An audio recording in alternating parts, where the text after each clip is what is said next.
Bago ko po simulan ang ating kwento, ay gusto ko lang ipaalam sa lahat na meron po tayong side channel.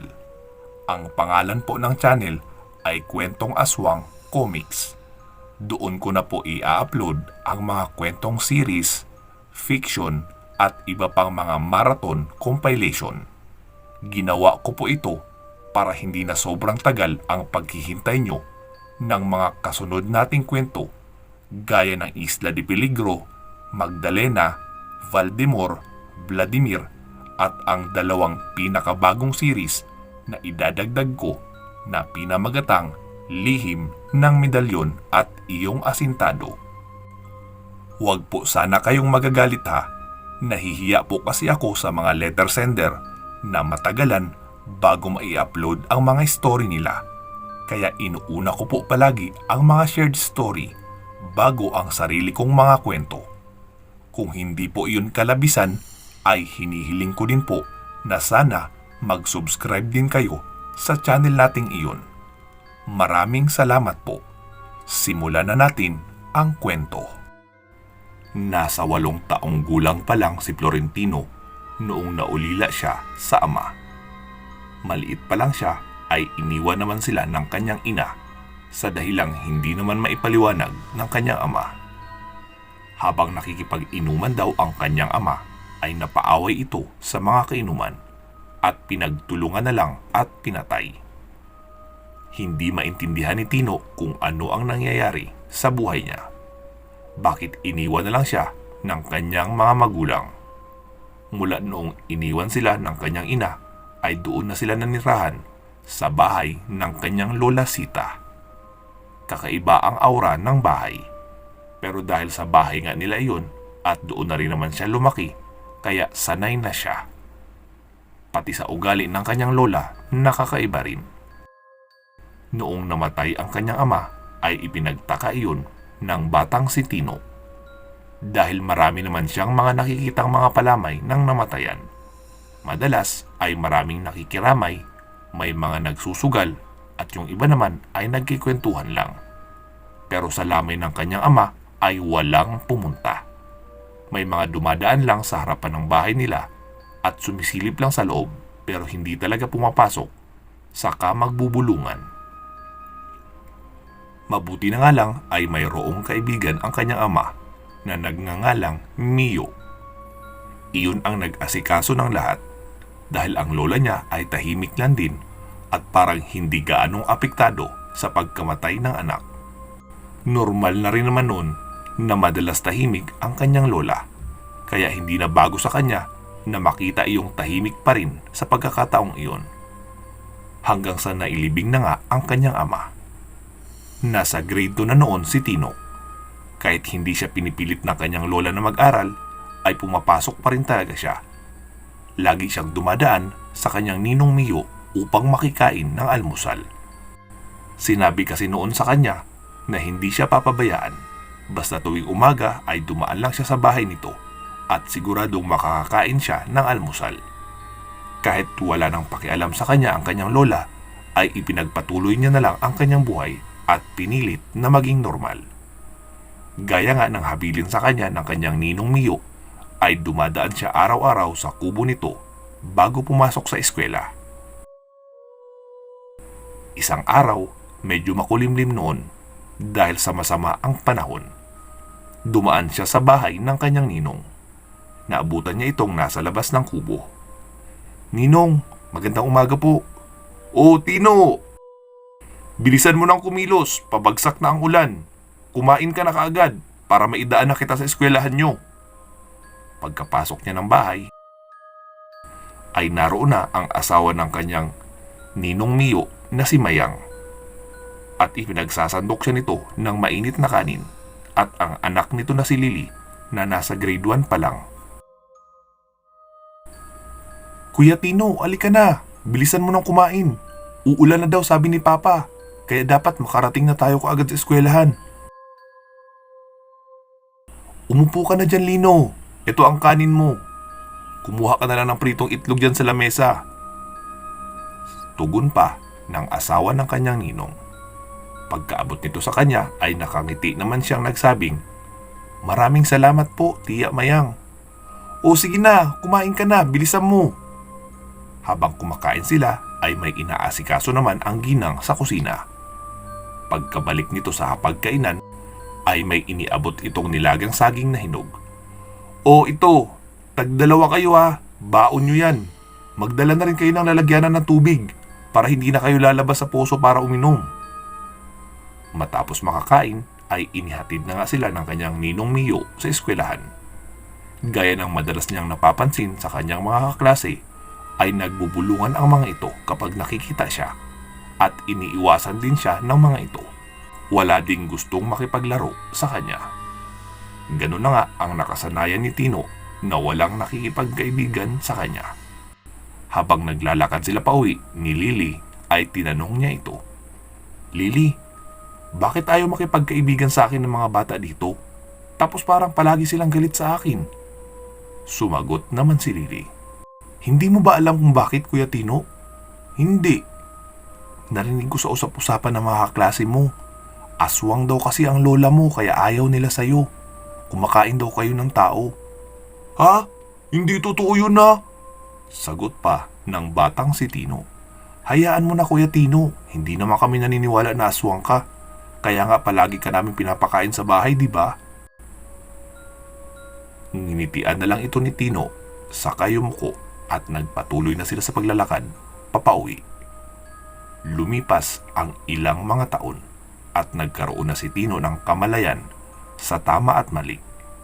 O sa madaling sabi, naging matured na siya sa mga bagay-bagay at doon na niya naintindihan ang mga kumakalat na balita tungkol sa lola niya na isa nga daw itong aswang. Madalas rin siyang makahanap ng away dahil sa pang-iinsulto sa kanya na may lahi siyang aswang dahil sa aswang ang lola niya. Alam niya naman na may kakaiba talaga sa lola niya.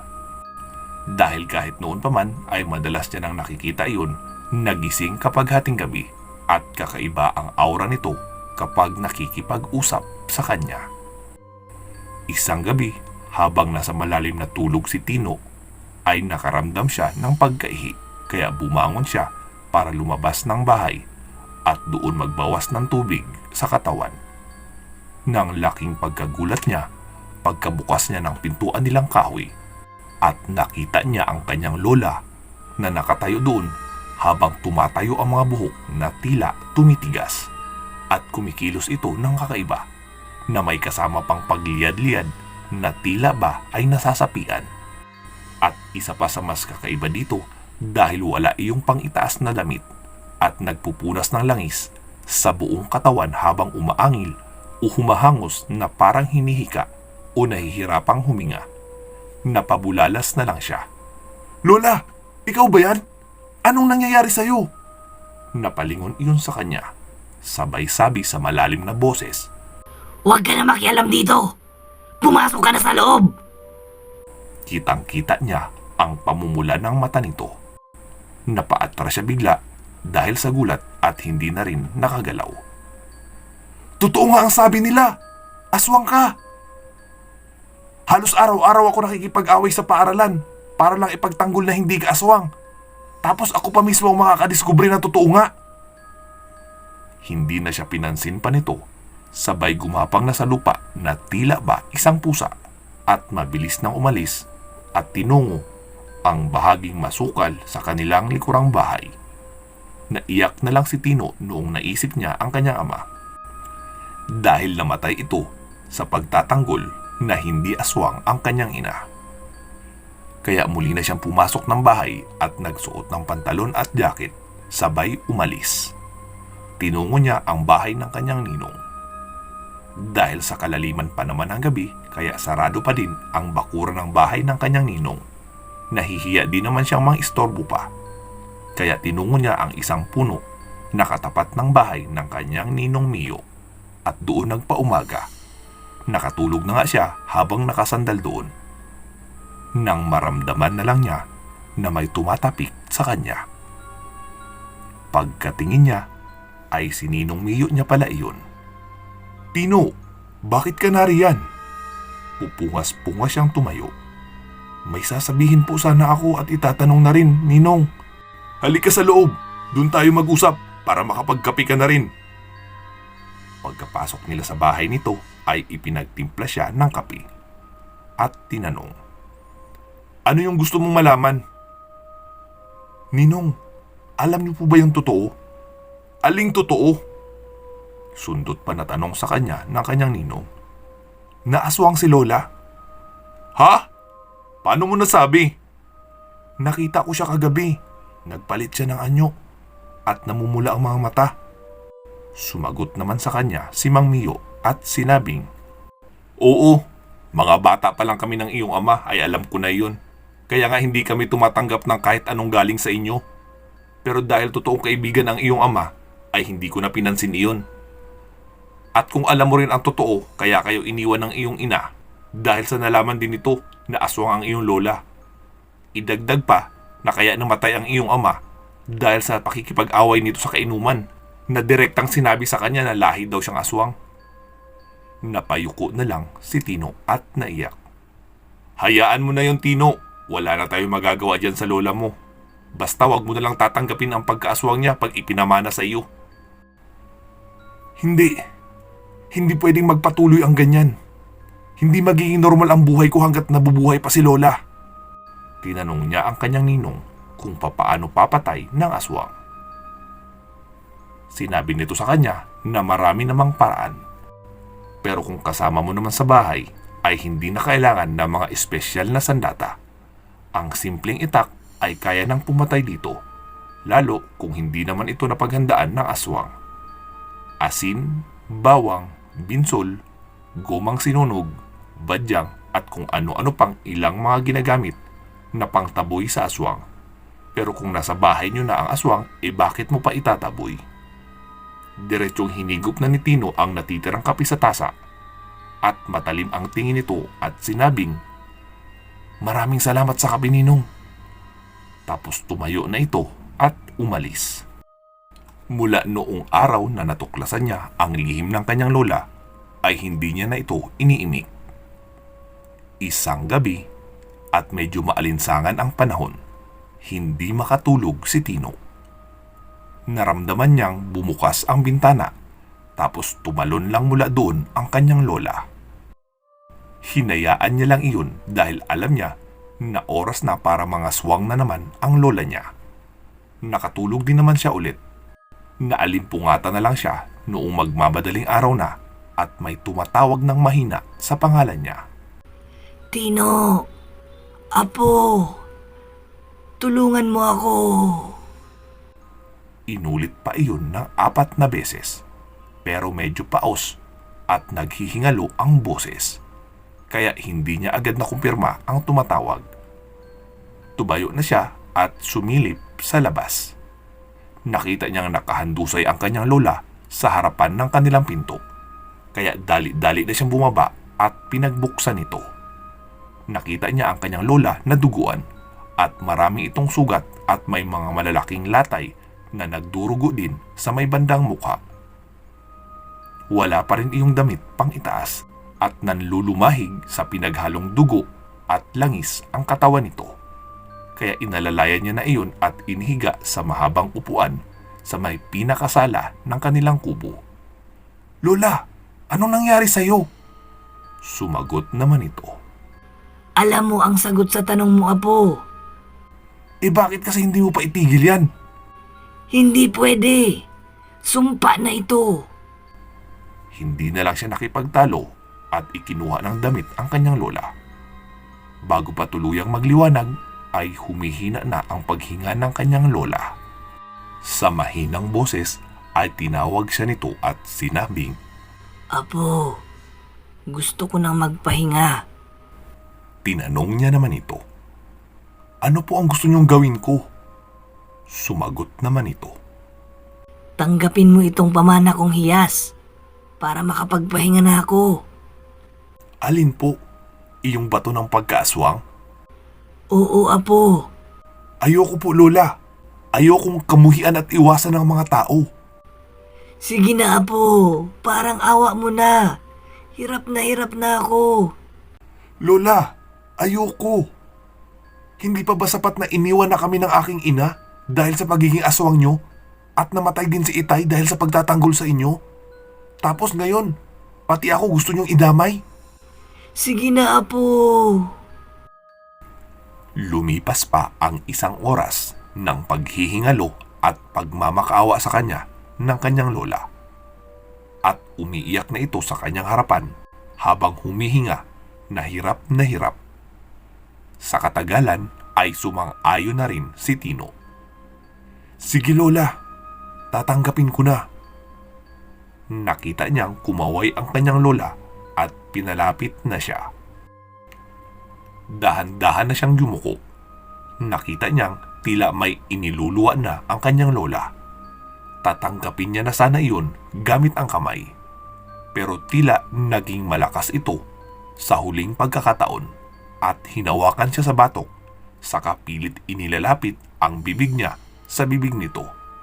Nagpumiglas man siya pero wala siyang nagawa. At naingud-ngud na nga ang bibig niya sa bibig ng kanyang lola. At noong naramdaman niyang lumipat na sa bibig niya ang isang malagkit at kasing laki ng holen na bola, ay agad niyang binunot ang mahabang kutsilyo. Sabay isinaksak iyon sa gilid ng leeg ng kanyang lola, papadiin ng malakas, paitaas ng ulo. Pumiglas pa sana ito, pero lalo niya pang idiniin ang kutsilyo na naubos na nga ang talim noon sa pagkakabaon at lumaylay na ang mga braso ng kanyang lola na nakakapit sa batok niya. Dali-dali na siyang tumakbo sa may kusina at idinura ang hiyas sa may abuhan o dapugan o iyong lutuan na kahoy. Sabay binuhusan ng gaas mula sa gasera at sinindihan at malalim na dumakot ng asin sa lalagyanan saka isinubo. Sabay ang pagtungga ng maasim na suka at nagmumug siya ng todo hanggang sa halos maluto na ang loob ng kanyang bunganga. Dahil sa pagmumug ng pinaghalong asin at suka, sabay idinura. Inulit niya pa ang pagmumumug ng suka para masiguradong walang matitirang bahid ng laway ng kanyang lola sa kanyang bibig. Nakita niyang nasunog na ang itim na hiyas ng aswang. Pero hindi pa rin siya nakontento at diniinan niya pa iyon ng itak. Kahit ang abo na natupok ay binuhusan niya pa ng asin. Maya-maya ay binalikan niya na ang walang buhay niyang lola. Dinala niya iyon sa likuran ng kanilang bahay at doon naghukay muna sabay tinambakan ng mga tuyong dahon at mga kahoy. Inilapag niya doon ang kanyang lola sa kabinuhusan ng gaas at sinindihan. Noong matupok na ang laman at buto na lang ang natitira, ay sa kanya na iyon tinabunan. Dahil sa malayo naman sa kabahayan ang kanilang bahay at iwas din nga ang mga tao na lumapit sa kanilang bahay kaya wala ring nakakaalam sa ginawa ni Tino. Sinunog niya na rin ang lahat ng gamit ng kanyang lola. Noong sumunod na araw ay dumaan si Tino sa bahay ng kanyang ninong Mio at nagpaalam. Tinanong siya nito kung saan pupunta. Sabi niya lang magpapakalayo-layo muna siya. Mula nga noon ay hindi na muli pang nagawi sa lugar nila si Tino at nahinto na rin ang mga nagaganap na pang-aaswang. Wala na rin nakapagsabi kung ano na ang nangyari sa lola ni Tino na pinagbibintangan nilang aswang. Maging ang pamilya nila Mang Mio ay wala ding alam sa pangyayari. Wakas. Sa mga interesado po na sumali sa program ng channel natin na Share Your Story and Earn Cash, ay ipadala nyo lang po ang inyong mga kwento sa email address na ilalagay ko sa bidyong ito.